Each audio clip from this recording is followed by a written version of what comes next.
Hi friends, అందరికీ good evening. మీకు last వీడియోలో చెప్పాను కదా మా చిన్నోడికి ఫీవర్ వచ్చిందని చెప్పి. సో వాడి కోసం చపాతీ అయితే చేస్తున్నాను ఇక్కడ.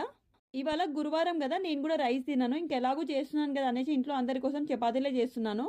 మా చిన్నోడికి ఫీవర్ వచ్చిందని చెప్పాను కదా, వాడు నోరు బాగాలేదు, కొంచెం పుల్ల పుల్లగా వండితే తింటాడని చెప్పేసి చపాతీలోకి ఆనియన్ టమాటో కర్రీ అయితే వండుతున్నాను ఇక్కడ.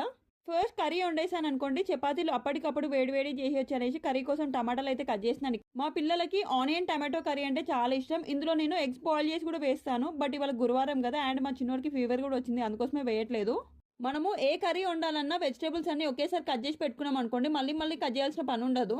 నేను కర్రీ వండక ముందుకే చపాతీ పిండి కలిపి పెట్టాను. కర్రీ అయ్యేలోపు పిండి మంచి నానుతుంది. చపాతీ పిండి ఎంత బాగా నానితే చపాతీలు అంత బాగా వస్తాయి. పిల్లలకైనా పెద్దవాళ్ళకైనా నోరు బాగాలేనప్పుడు ఇలా కొంచెం పుల్ల పుల్లగా వండి పెట్టాం అనుకోండి, కొంచెమైనా తినడానికి ఇష్టపడతారు. ఇక్కడైతే నేను పిల్లలకి అప్పటికప్పుడు వేడివేడిగా చపాతీలు చేసిస్తే తింటున్నారు. ఈ వీడియో అయితే ఇంతే. మీకు నచ్చితే please do like, share and subscribe. Bye.